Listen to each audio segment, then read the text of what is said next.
बोल श्री कृष्ण महाराज की जय। श्रीमन नारायण नारायण नारायण, श्रीमन नारायण नारायण नारायण, श्रीमन नारायण नारायण नारायण, श्रीमन नारायण नारायण नारायण। बोल श्री कृष्ण महाराज की जय। ओम श्री सूर्य देवाय नमः। श्रीमद् भगवत गीता यथा रूप अध्याय 16 दैवी तथा आसुरी स्वभाव।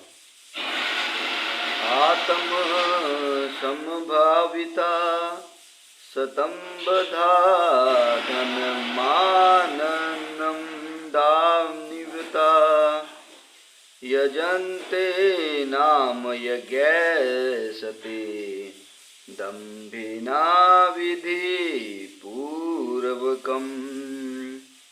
अपने को श्रेष्ठ मानने वाला तथा सदैव घमंड करने वाले, संपत्ति तथा मिथ्या प्रतिष्ठा से मोहग्रस्त लोग किसी विधि विधान का पालन न करते हुए कभी कभी नामात्र के लिए बड़े ही गर्व के साथ यज्ञ करते हैं। बोल श्री कृष्ण महाराज की जय। तात्पर्य, अपने को सब कुछ मानते हुए किसी प्रमाण या शास्त्र की परवाह न करके असुरी लोग कभी कभी तथा कथित धार्मिक या याज्ञिक अनुष्ठान करते हैं। क्योंकि वे किसी प्रमाण में विश्वास नहीं करते, अतः वे अत्यंत घमंडी होते हैं। थोड़ी सी संपत्ति तथा झूठी प्रतिष्ठा पा लेने के कारण जो भ्रम उत्पन्न होता है, उसी के कारण ऐसा होता है। कभी कभी ऐसे असुर उपदेशक की भूमिका निभाते हैं, लोगों को भ्रांत करते हैं और धार्मिक सुधारक या ईश्वर के अवतारों के रूप में प्रसिद्ध हो जाते हैं। वे ये यज्ञ करने का दिखावा करते हैं या देवताओं की पूजा करते हैं या अपने निजी ईश्वर की सृष्टि करते हैं। सामान्य लोग उनका प्रचार ईश्वर कहकर करते हैं, उन्हें पूजते हैं और मूर्ख लोग उन्हें धर्म या आध्यात्मिक ज्ञान के सिद्धांतों में बड़ा चढ़ा मानते हैं। ये वे सन्यासी का वेश धारण कर लेते हैं और उस वेश में उसी सभी प्रकार का अधर्म करते हैं। वास्तव में इस संसार से विरक्त होने वाले पर अनेक प्रतिबंध होते हैं, लेकिन ये असुर इन प्रतिबंधों की परवाह नहीं करते। वे सोचते हैं जो भी मार्ग बना लिया जाए वही अपना मार्ग है। उनके समक्ष आदर्श मार्ग जैसी कोई वस्तु नहीं जिस पर चला जाए। यहाँ पर अविधि पूर्वकम शब्द पर बल दिया गया है, जिसका अर्थ है विधि विधानों की परवाह न करते हुए। ये सारी बातें सदैव अज्ञान तथा मोह के कारण होती है। बोल श्री कृष्ण महाराज की जय। अहंकार बलं दर्प काम क्रोध च संशिता मामात्मर पर देहेषु प्रतिरिंदयतो भयसूयका। मिथ्या अहंकार, बल, दर्प, काम तथा क्रोध से मोहित होकर आसुरी व्यक्ति अपने शरीर में तथा अन्यों के शरीर में स्थित भगवान से ईर्ष्या और वास्तविक धर्म की निंदा करने लगते हैं। तात्पर्य, आसुरी व्यक्ति भगवान की श्रेष्ठता का विरोधी होने के कारण शास्त्रों में विश्वास करना पसंद नहीं करता। वह शास्त्रों तथा भगवान के अस्तित्व इन दोनों से ही ईर्ष्या करता है। यह ईर्ष्या उसकी तथा कथित प्रतिष्ठा तथा धन एवं शक्ति के संग्रह से उत्पन्न होती है। वह यह नहीं जानता कि वर्तमान जीवन अगले जीवन की तैयारी है। इसे न जानते हुए वह वास्तव में अपने प्रति तथा अन्यों के प्रति भी द्वेष करता है। वह अन्य जीवधारियों की तथा स्वयं अपनी हिंसा करता है। वह भगवान के परम नियंत्रण की चिंता नहीं करता, क्योंकि उसे ज्ञान नहीं होता। शास्त्रों तथा भगवान से ईर्ष्या करने के कारण वह ईश्वर के अस्तित्व के विरुद्ध झूठे तर्क प्रस्तुत करता है और शास्त्रीय प्रमाण को अस्वीकार करता है। वह प्रत्येक कार्य में अपने को स्वतंत्र तथा शक्तिमान मानता है। वह सोचता है कि कोई भी शक्ति, बल या संपत्ति में उसकी समता नहीं कर सकता। अंत वह चाहे जिस तरह कर्म करे, उसे कोई नहीं रोक सकता। यदि उसका कोई शत्रु उसे इंद्रिय कार्यों में आगे बढ़ने से रोकता है, तो वह उसे अपनी शक्ति से छिन्न भिन्न करने की योजनाएं बनाता है। बोल श्री कृष्ण महाराज की जय। तान्हं दृश्यत क्रूरान् संसारेषु नराधमान् क्षिपामयज सत्रमंशु भून भानासुरीश वेव योनिषु। जो लोग ईर्ष्यालु तथा क्रूर हैं और नराधम हैं, उन्हें मैं निरंतर विभिन्न आसुरी योनियों में भव सागर में डालता रहता हूँ। बोल श्री कृष्ण महाराज की जय। तात्पर्य: इस श्लोक में स्पष्ट अंकित हुआ है कि किसी जीव को किसी विशेष शरीर में रखने का परमेश्वर को विशेष अधिकार प्राप्त है। आसुरी लोग भले ही भगवान की श्रेष्ठता को ना स्वीकार करें और वे अपनी निजी सनकों के अनुसार कर्म करें, लेकिन उनका अगला जन्म भगवान के निर्णय पर निर्भर करेगा, उन पर नहीं। श्रीमद् भागवत के 3 स्कंद में कहा गया है कि मृत्यु के बाद जीव को माता के गर्भ में रखा जाता है, जहाँ उच्च शक्ति के निरीक्षण में उसे विशेष प्रकार का शरीर प्राप्त होता है। यही कारण है कि संसार में जीवों की इतनी योनियां प्राप्त होती हैं। यथा पशु, कीट, मनुष्य आदि ये सब परमेश्वर द्वारा व्यवस्थित हैं। वे अकस्मात नहीं आई। जहाँ तक असुरों की बात है, यह स्पष्ट कहा गया है कि असुरों के गर्भ में निरंतर रखे जाते हैं। इस प्रकार ये ईर्ष्यालु बने रहते हैं और मानवों में अधम हैं। ऐसे असुरी योनि वाले मनुष्य सदैव काम से पूरित रहते हैं, सदैव उग्र, घृणास्पद तथा अपवित्र होते हैं। जंगलों के अनेक शिकारी मनुष्य आसुरी योनि से संबंधित माने जाते हैं। बोल श्री कृष्ण महाराज की जय। आसुरी योनिमा पत्रा मूढ़ा जनमी माम प्रापयैव कौन्ते ततो यातन्तु धमागतिम्। हे कुंती पुत्र, ऐसे व्यक्ति आसुरी योनि में बारंबार जन्म ग्रहण करते हुए कभी भी मुझ तक पहुंच नहीं पाते। वे धीरे धीरे अत्यंत अधम गति को प्राप्त होते हैं। बोल श्री कृष्ण महाराज की जय। तात्पर्य: यह विख्यात है कि ईश्वर अत्यंत दयालु है, लेकिन यहाँ पर हम देखते हैं कि वे असुरों पर कभी भी दया नहीं करते। यहाँ स्पष्ट कहा गया है कि असुरी लोगों को जन्म जन्मांतर तक उनके समान असुरों के घर में रखा जाता है और ईश्वर की कृपा प्राप्त न होने से उनका अध पतन होता रहता है, जिससे अंत में उन्हें कुत्तों, बिल्लियों तथा सूकरों जैसा शरीर मिलता है। यहाँ यह स्पष्ट किया गया है कि ऐसे असुर जीवन की किसी भी अवस्था में ईश्वर की कृपा के भाजन नहीं बन पाते। वेदों में भी कहा गया है कि ऐसे व्यक्ति अधपतन होने पर कुकर सूकर बनते हैं। इस प्रसंग में यह तर्क किया जा सकता है कि यदि ईश्वर ऐसे असुरों पर कृपालु नहीं है, तो उन्हें सर्व कृपालु क्यों कहा जाता है? इस प्रश्न के उत्तर में कहा जा सकता है कि वेदांत सूत्र से पता चलता है कि परमेश्वर किसी से घृणा नहीं करते। असुरों को निमंतम योनि में रखना उनकी कृपा की अन्य विशेषता है। कभी कभी परमेश्वर असुरों का वध करते हैं, लेकिन यह वध भी उनके लिए कल्याणकारी होता है, क्योंकि वैदिक साहित्य से पता चलता है कि जिस किसी का वध परमेश्वर द्वारा होता है उसको मुक्ति मिल जाती है।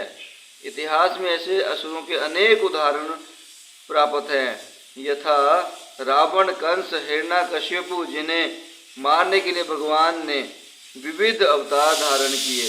अतएव असुरों पर ईश्वर की कृपा तभी होती है जब वे इतने भाग्यशाली होते हैं कि ईश्वर उनका वध करे।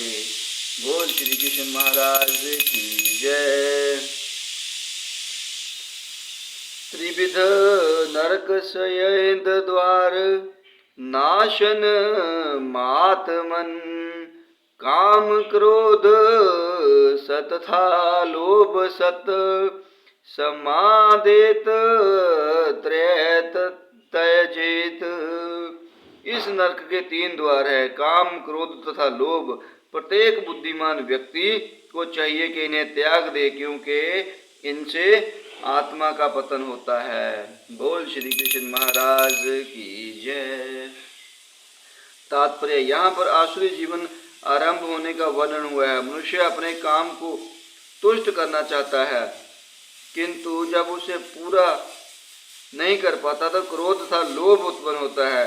जो बुद्धिमान मनुष्य आसुरी होनी में नहीं गिरना चाहता, उसे चाहिए कि वह इन तीनों शत्रुओं का परित्याग कर दे, क्योंकि ये आत्मा का हनन इस हद तक कर देते हैं कि इस भवबंधन से मुक्ति की संभावना नहीं रह जाती। बोल श्री कृष्ण महाराज की जय।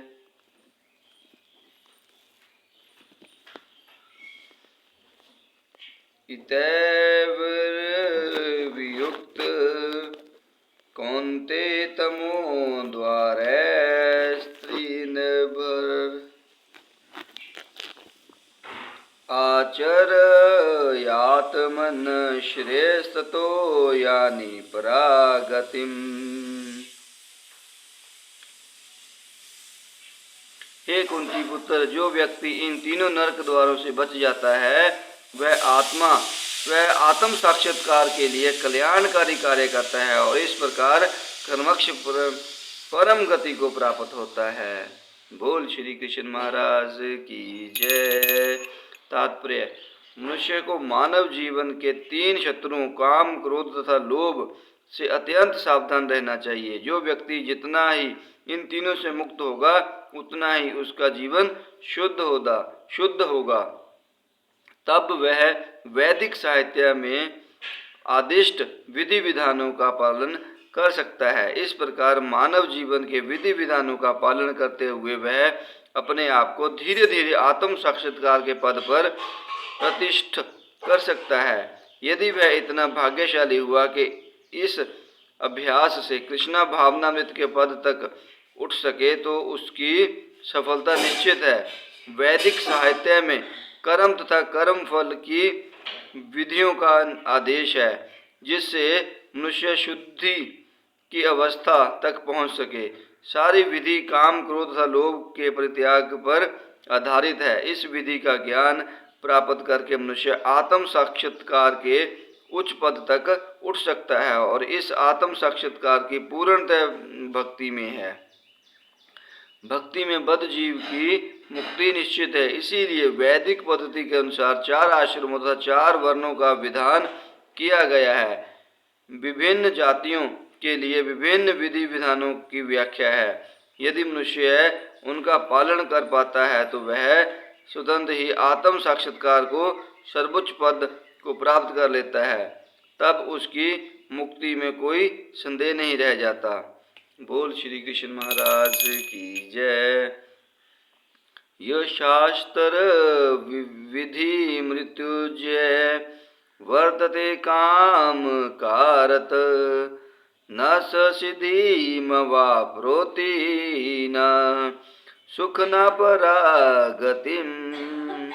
जो शास्त्रों के आदेशों की अवहेलना करता है और मनमाने ढंग से कार्य करता है, उसे ना तो सिद्धि, ना सुख, ना ही परम गति की प्राप्ति हो पाती है। बोल श्री कृष्ण महाराज की जय। तात्पर्य, जैसे कि पहले ही कहा जा चुका है, मानव समाज के विभिन्न आश्रमों तथा वर्णों के लिए शास्त्र विधि दी गई है। प्रत्येक व्यक्ति को इन विधि विधानों का पालन करना होता है। यदि कोई इनका पालन न करके काम, क्रोध तथा लोभवश स्वेच्छा से कार्य करता है तो उसे जीवन में कभी सिद्धि प्राप्त नहीं हो सकती। दूसरे शब्दों में, भले ही मनुष्य ये सारी बातें सिद्धांत के रूप में जानता रहे, लेकिन यदि वह इन्हें अपने जीवन में नहीं उतार पाता तो वह अधम जाना जाता है। मनुष्य योनि में जीव से आशा की जाती है कि वह बुद्धिमान बने और सर्वोच्च पद तक जीवन को ले जाने वाले विधानों का पालन करे, किंतु यदि वह इनका पालन नहीं करता तो उसका अधपतन हो जाता है। लेकिन फिर भी जो विधि विधानों तक नैतिक सिद्धांतों का पालन करता है किंतु अंतोगत्वा परमेश्वर को समझ नहीं पाता तो उसका सारा ज्ञान व्यर्थ जाता है। और यदि वह ईश्वर से अस्तित्व को मान भी ले, किंतु यदि वह भगवान की सेवा नहीं करता तो भी उसके प्रयास निष्फल हो जाते हैं। अतः मनुष्य को चाहिए कि अपने आप को कृष्ण भावनामृत तथा मुक्ति के पद तक ऊपर ले जाए, तभी वह परम सिद्धावस्था को प्राप्त कर सकता है, अन्यथा नहीं। काम का अर्थ शब्द अत्यंत सार्थक है। जो व्यक्ति जानबूझकर नियमों का कर्मण करता है वह काम के वश में होकर कर्म करता है। वह जानता है कि ऐसा करना मना है, लेकिन फिर भी वह ऐसा करता है। इसी को स्वेच्छाचार कहते हैं। यह जानते हुए कि अमुक काम करना चाहिए, फिर भी वह उसे नहीं करता है, इसीलिए उसे स्वेच्छाचारी कहा जाता है। ऐसे व्यक्ति अवश्य ही भगवान द्वारा दंडित होते हैं। ऐसे व्यक्तियों को मनुष्य जीवन की सिद्धि प्राप्त नहीं हो पाती। मनुष्य जीवन तो अपने आप को शुद्ध बनाने के लिए है, किंतु जो व्यक्ति विधि विधानों का पालन नहीं करता वह अपने को ना तो शुद्ध बना सकता है, ना ही वास्तविक सुख प्राप्त कर सकता है। बोल श्री कृष्ण महाराज की जय। तस्माच्छयास्त्र प्रमाणते कार्य वैसितो ज्ञात्वा शास्त्र विधानोक्त कर्म कर्तुमिहार्षि। अतएव मनुष्य को यह जानना चाहिए कि शास्त्रों के विधान के अनुसार क्या कर्तव्य है और क्या अकर्तव्य है। उसे ऐसे विधि विधानों को जानकर कर्म करना चाहिए जिससे वह कर्मक्ष ऊपर उठ सके। तात्पर्य, जैसा कि 15वें अध्याय में कहा जा चुका है कि वेदों के सारे विधि विधान श्री कृष्ण को जानने के लिए। यदि कोई भगवत गीता से श्री कृष्ण को जान लेता है और भक्ति में प्रवृत्त होकर कृष्ण भावनामृत को प्राप्त होता है तो वह वैदिक साहित्य द्वारा प्रदत्त ज्ञान की चरम सिद्धि तक पहुंच जाता है। भगवान चैतन्य महाप्रभु ने इस विधि को अत्यंत सरल बनाया। उन्होंने लोगों से केवल हरे कृष्ण महामंत्र जपने तथा भगवान की भक्ति में प्रवृत्त होने और आचार्य विग्रह किस अर्पित भोग का उच्छिष्ट खाने के लिए कहा। जो व्यक्ति इन भक्ति कार्यों में संलग्न रहता है उसे वैदिक साहित्य से अवगत और सारतत्व को प्राप्त हुआ माना जाता है। निस्संदेह उन सामान्य व्यक्तियों के लिए जो कृष्ण भावना भावित नहीं है या मुक्ति में प्रवृत्त नहीं है, करणीय तथा अकरणीय कर्म का निर्णय वेदों के आदेशों के अनुसार किया जाना चाहिए। मनुष्य को तर्क किए बिना तदनुसार कर्म करना चाहिए। इसी को शास्त्र के नियमों का पालन करना कहा जाता है। शास्त्रों में वे 4 मुख्य दोष नहीं पाए जाते जो बद्ध जीव में होते हैं। ये हैं अपूर्ण इंद्रियां, कपटता, त्रुटि करना तथा मोहग्रस्त होना।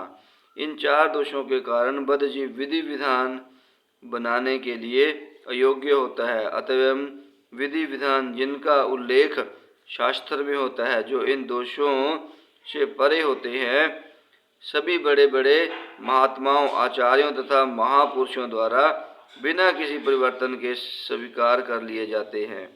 भारत में आध्यात्मिक विद्या के कई दल हैं, जिन्हें प्राय दो श्रेणियों में रखा जाता है, निराकारवादी तथा साकारवादी। दोनों ही दल वेदों के नियमों के अनुसार अपना जीवन बिताते हैं। शास्त्रों के नियमों का पालन किए बिना कोई सिद्धि प्राप्त नहीं कर सकता। अतएव जो शास्त्रों के तात्पर्य को वास्तव में समझता है, वह भाग्यशाली माना जाता है। मानव समाज में समस्त पतनों का मुख्य कारण भागवत विद्या के नियमों का प्रतिद्वेष है। यह मानव जीवन का सर्वोच्च अपराध है। अतएव भगवान की भौतिक शक्ति अर्थात माया तय तापों के रूप में हमें सदैव कष्ट देती रहती है। यह भौतिक शक्ति प्रकृति के 3 गुणों से बनी है। इसके पूर्ण के भगवान के ज्ञान का मार्ग खुले मनुष्य को कम से कम सतोगुण तक ऊपर उठना होता है। सतोगुण तक उठे बिना वह तमो तथा रजोगुणों में रहता है, जो आसुरी जीवन के कारण स्वरूप है। रजो तथा तमोगुणी व्यक्ति शास्त्रों, पवित्र मनुष्यों तथा भगवान के समुचित ज्ञान की खिल्ली उड़ाते हैं। वे गुरु के आदेशों का उल्लंघन करते हैं और शास्त्रों के विधानों की परवाह नहीं करते। वे भक्ति की महिमा का श्रवण करके भी उसके प्रति आकृष्ट नहीं होते। इस प्रकार वे अपनी उन्नति का अपना निजी मार्ग बनाते हैं। मानव समाज के ये ही कतिपय दोष है, जिनके कारण आसुरी जीवन बिताना पड़ता है। किंतु यदि उपयुक्त तथा प्रामाणिक गुरु का मार्गदर्शन प्राप्त हो जाता है, तो उसका जीवन सफल हो जाता है, क्योंकि गुरु उच्च पद की ओर उन्नति का मार्ग दिखा सकता है। इस प्रकार श्रीमद् भगवत गीता के 16वें अध्याय दैवी तथा आसुरी स्वभाव का भक्ति वेदांत तात्पर्य पूर्ण हुआ। बोल श्री कृष्ण महाराज की जय। श्रीमन्नारायण नारायण नारायण, श्रीमन्नारायण नारायण नारायण, श्रीमन्नारायण नारायण नारायण, श्रीमन्नारायण नारायण नारायण। बोल श्री कृष्ण महाराज की जय।